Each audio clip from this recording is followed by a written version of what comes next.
नमस्कार दोस्तों, आप देख रहे हैं आरबीटी टेक यूट्यूब चैनल। इस चैनल में आप सभी का बहुत बहुत स्वागत है। आज का हमारा टॉपिक है how to plan swing trade. तो आज हम इस वीडियो के माध्यम से समझेंगे कि हम एक पोजिशनल या फिर स्विंग ट्रेड किस हिसाब से प्लान कर सकते हैं। तो आइए शुरू करते हैं और चलते हैं स्क्रीन के ऊपर।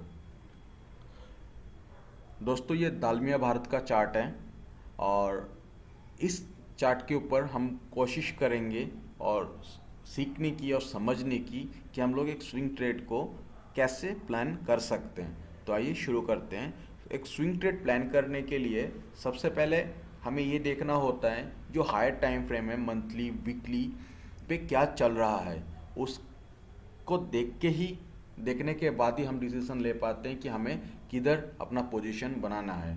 तो अगर हमने डेली टाइम फ्रेम के ऊपर बाई किया और वो प्राइस एक मंथली सप्लाई के ऊपर खड़ा है, तो उस ट्रेड की प्रोबेबिलिटी इतना ही होगा कि मतलब कि जानबूझ के हम आप कुएं में कूद गए जाके। तो ऐसा हमने अपने को नहीं करना है। हमें खाली वेट करना है, अच्छे एरिया के ऊपर, अच्छे जोन के ऊपर ही अपना ट्रेड प्लान करना है। तो आइए चलते हैं मंथली टाइम फ्रेम के ऊपर।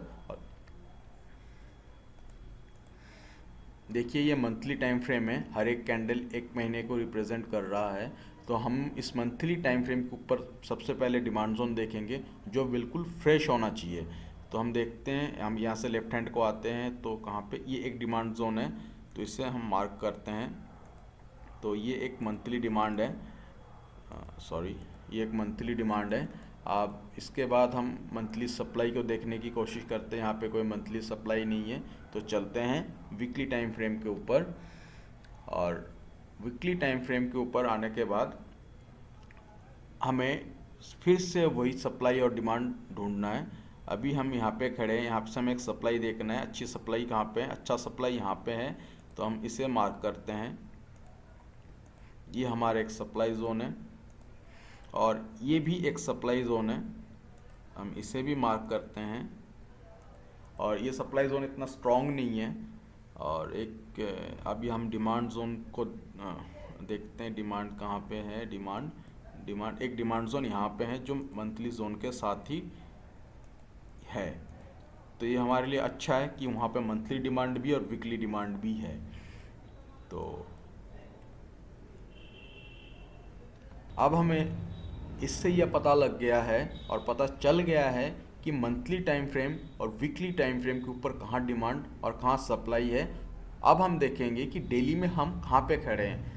हम कोशिश करेंगे इसी वीकली या फिर मंथली डिमांड के अंदर आके कोई डिमांड जोन बने तो हम वहाँ से एंट्री लें अपना।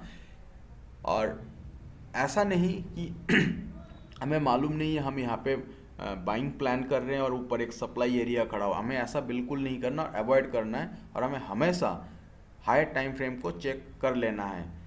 तो ऊपर से आप देख सकते हैं एक ट्रेंड लाइन भी आ रहा है, हमें इसे भी ड्रॉ करता हूँ। एक ये ट्रेंड लाइन भी आ रहा है ऊपर से।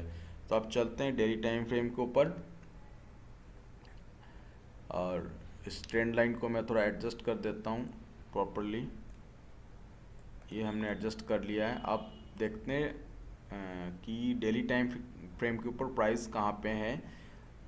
अभी हम देखते हैं ये जो प्राइस नीचे आया है, जो हमें हायर टाइम फ्रेम वीकली में देखा है, यहाँ पे एक सप्लाई है, पर ये सप्लाई इतना स्ट्रॉन्ग नहीं है जितना ये सप्लाई स्ट्रॉन्ग है। तो हम अभी यहाँ पे हैं, तो हम अभी यहाँ पे देखेंगे कि प्राइस यहाँ पे बिहेवियर क्या है प्राइस का। तो सबसे पहले हम देखते हैं ये जो हमारा वीकली जोन था, आप देखें कि प्राइस नीचे आया और आके यहाँ से ही ऊपर गया। तो आप लोग कह सकते होंगे कि ये भी, यहाँ पे भी एक डिमांड जोन है, तो आपने यहाँ से क्यों नहीं लिया? नहीं, अगर हम इस चार्ट को छोटा करें और देखें, देखो आप लोग कि ऊपर से ना ये लोअर लो बनाता हुआ नीचे आ रहा था, लोअर लो बना के नीचे आया, इधर एक डिमांड जोन बना। तो इसका मतलब ये नहीं कि हम इधर ही एंट्री कर लेंगे, अपना ट्रेड प्लान कर लेंगे, नहीं, बिल्कुल नहीं। हमें डिमांड और सप्लाई एरियाज भी चाहिए और उसके साथ ट्रेंड भी चाहिए। तो अभी आप देखोगे जब ये weekly supply, sorry, weekly demand से ऊपर की ओर जाने लगा, तब यहाँ पे इसने हायर हाई बनाना शुरू किया है।